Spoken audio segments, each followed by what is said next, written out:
Ice cream খাইবা? Uncle আপনার কাছে কি কি আইসক্রিম আছে? ভাই ভাই আমার লাগে দুটো বেশি লইস। আচ্ছা তোমরা কি আইসক্রিম খাইবা? ভাই আপনার কাছে কি কি আইসক্রিম আছে? কি আইসক্রিম খাইবা? আমার কাছে আছে তোমার মালাই আইসক্রিম। মালাই আইসক্রিম? তো আঙ্কেল কত কইরা মালাই আইসক্রিম? তো মালাই আইসক্রিম 10 টাকা, তোমাদের জন্য 50 টাকা।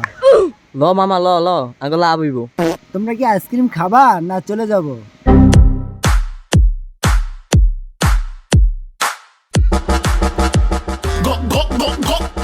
এই বন্ধু আমার কাছে তো টাকা নাই। এই বেড়া কি কস? আমার কাছেও তো টাকা নাই। এই তামিম তোর কাছে টাকা আছে?